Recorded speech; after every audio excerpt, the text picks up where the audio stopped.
What's up, folks? Welcome back to the channel. I am out here with the Infrared Outdoors TH50-C. I call it the 640 Bolt. It's also available at iRay USA and Ultimate Night Vision. Guys, this is it's a phenomenal scope. And I know you hear that out of my mouth a lot, but it just feels like the game is just getting better and better and better. If you follow me on IG, some of the YouTube videos that I posted up, you know that I was a really big fan of the Bolt TL35, which is the little brother to this optic here. There is a few differences, but everything else is pretty much still the same. The TL35 was a 384. I actually have that scope in the buggy, and I'll pull it out and show you guys a comparison between the two.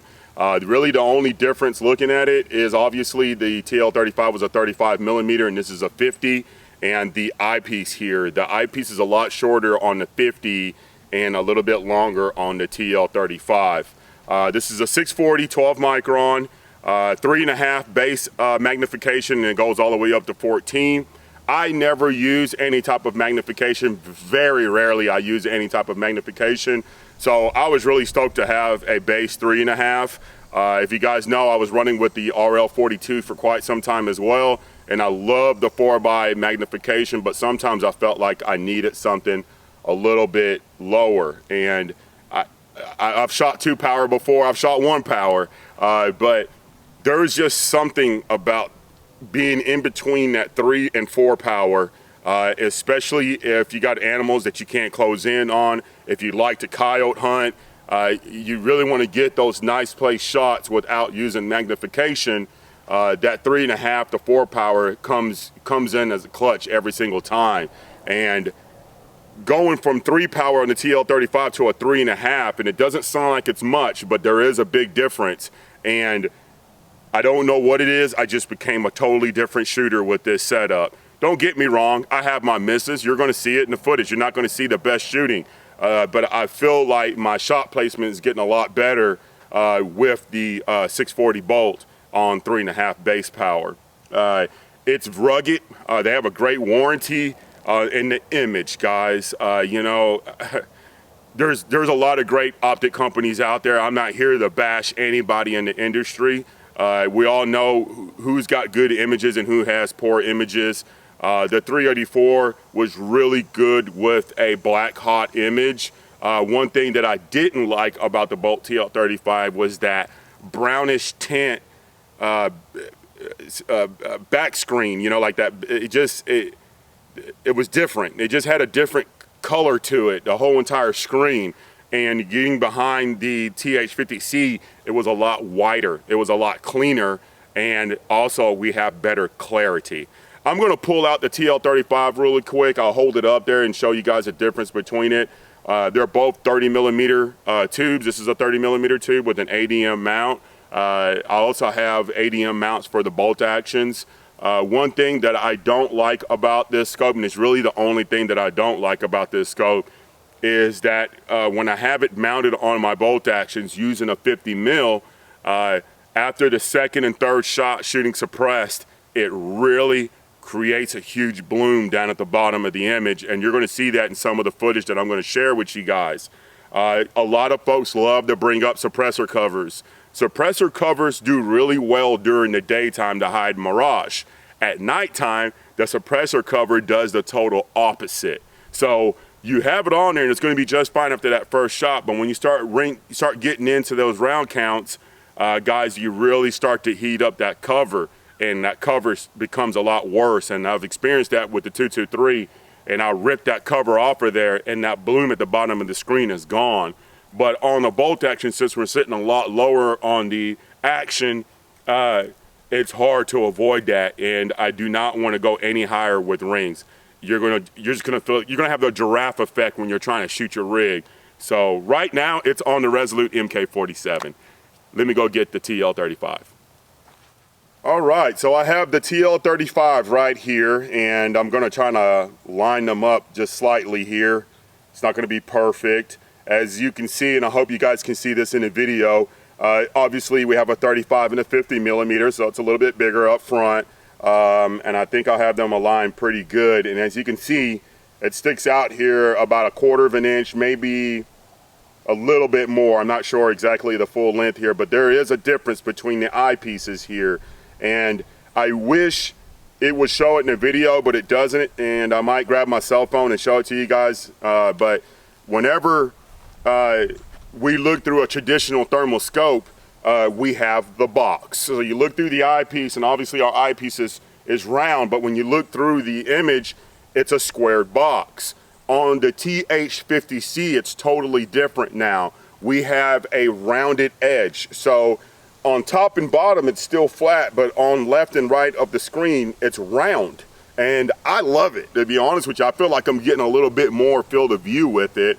Also, the menu, not the menu option, but the display is just a little bit different with your battery life. So on the TH50-C, on the right-hand side, you're going to see your internal battery, and on the left-hand side, you will see the power for your external battery, the one that we can remove here on the side. It's an 18500. On the TL35, you have your battery life up in the top right-hand corner, your external battery and the internal battery. We need to talk about battery life. Let me put this thing up and we'll talk about that. So battery life is something that I hear a lot of people whining about. Guys, I'm being 100% honest with you. I'm not really too concerned about it. I remember the days of running 4 CR123s and eating those things up in 2 hours. And it is getting so much better now with these internal batteries and rechargeable batteries that we get in these units. The TH50-C and also the TL35 have 18500s inside, or 18650s. They're internal, and these are rechargeable here on the outside of this cap. You just remove this cap and you put your USB here to charge those internal batteries. On the outside, on the other side, there's a cap here that you remove and you will put in your 18500. Guys, I got these off of Amazon. They're actually called Tyrones. I have like 8 of these. You can buy 4 at a time in the pack with a charger. And these are flat tops. You want to run flat tops with these. I think you can get away with the button tops, but me personally, I think it just fits a lot better with the flat tops. And with the TL35, I can go about 4 hours before I know I'm gonna run out of this battery, and then it will automatically go over to the internal battery. With the TH50-C, it's about half of that. So about 2 hours, you will lose this external battery, and then it'll go over to the internal battery. I know for a fact on the TL35, I can go about 8.5 hours, 9 hours with the TL35 before I start getting critical low. I've never had a unit cut off on me on a hunt. Guys, that's a long time out in the field.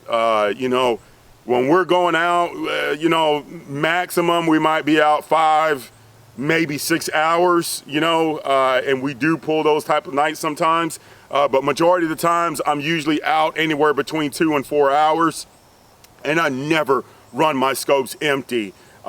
Anyways, so I will get about 2 hours of battery life out of this, and then I'll jump over to the internal batteries. And guys, I've never run them. I've never went completely empty on the internal batteries, but I think I'm getting somewhere around 7.5 hours. But I've never been completely empty on these internal batteries. That's just me being honest with you. I think we could go a little bit longer, but I'm gonna be honest with you.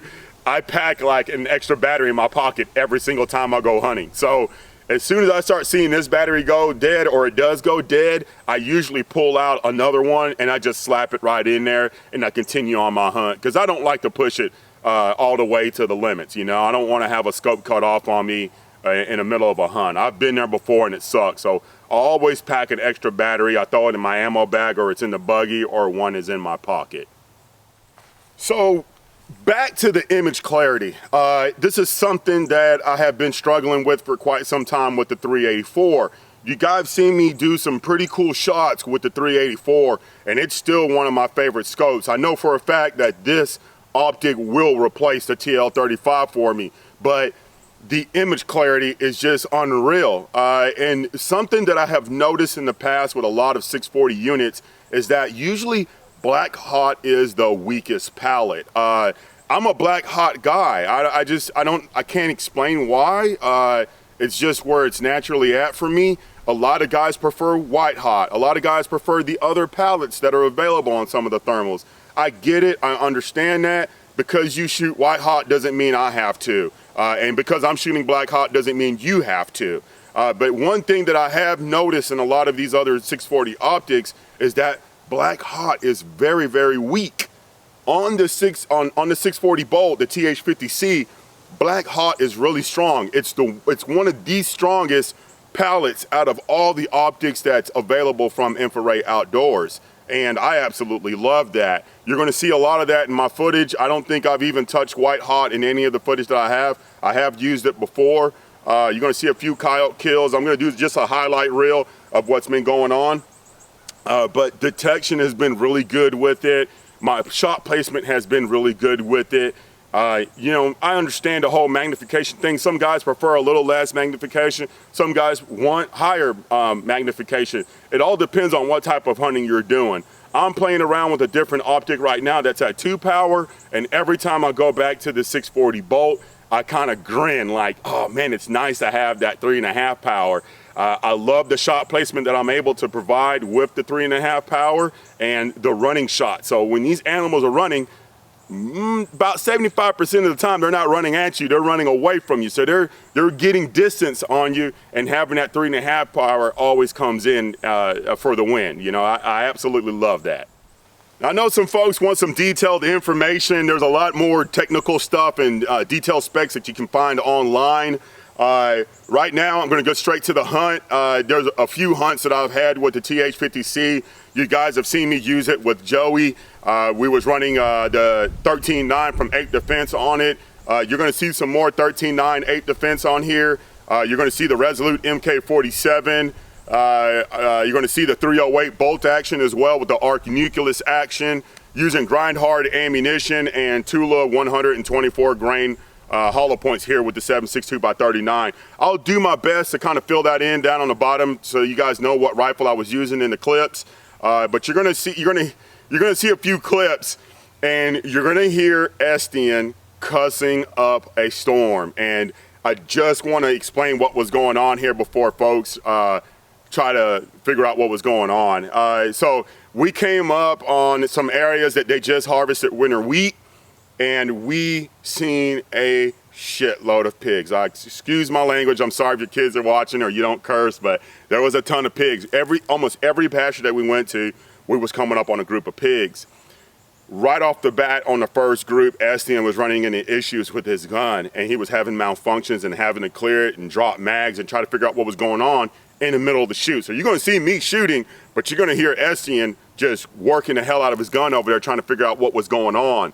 Guys, we didn't figure out until the 4th or 5th group that he had broke his bolt. The bolt on his BCG lost a lug. We all know that the bolt carry groups have the bolt face has some lugs that guide right into the chamber, and one of those lugs was missing. We didn't notice this, we didn't know what was going on, but this caused this gun to have all kinds of malfunctions, and it would not run. So if you hear Estienne cursing or throwing a fit in the background, that's what was going on, all right? You're gonna see a few coyote kills, you see some pigs getting dropped, you're gonna see some sloppy shooting. I don't care, critique me all you want, post up videos of you shooting better than me, I don't care. But I just wanna share some footage of the 640 bolt. Again, guys, I think this is one of my favorite optics right now. It's on the Resolute MK47. I'm gonna continue to hunt with this setup and get you guys some follow-up videos, man.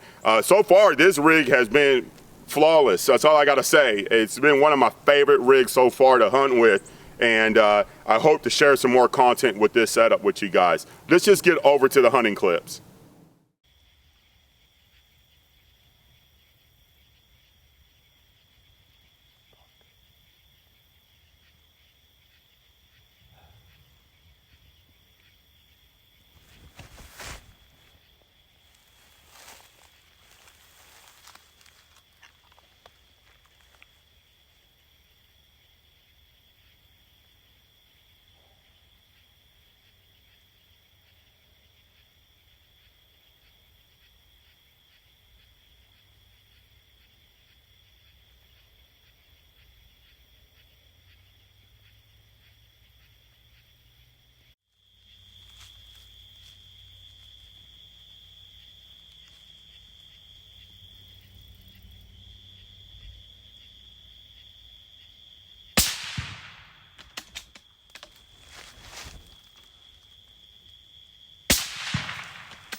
3, 2, 1.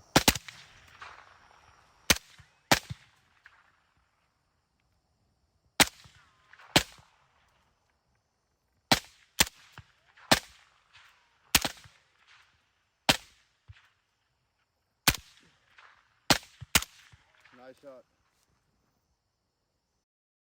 Yeah. 3, 2, 1.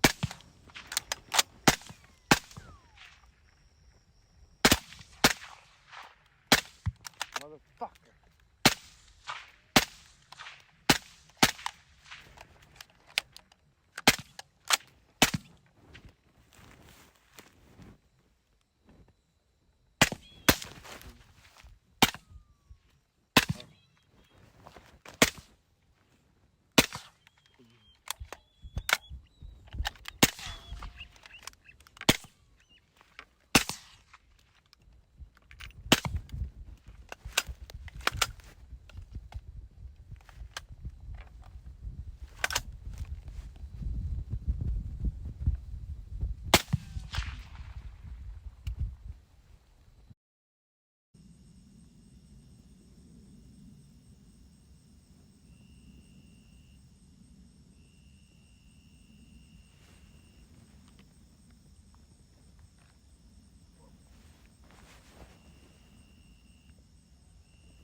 Ready? Yeah.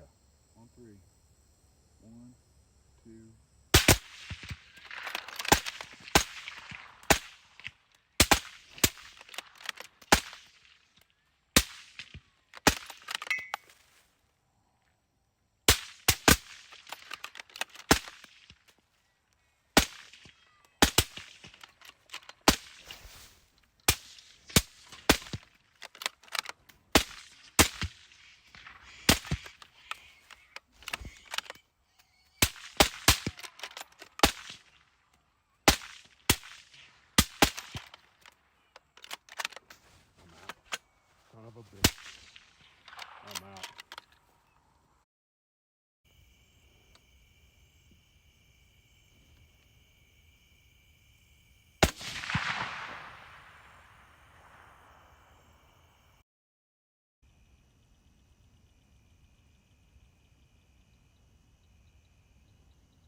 I can't believe this weather. September 11th, 81 degrees. Absolutely amazing with a northern wind at 11 miles an hour, and I think tonight's gonna be like 60 degrees, so I'm definitely hunting tonight.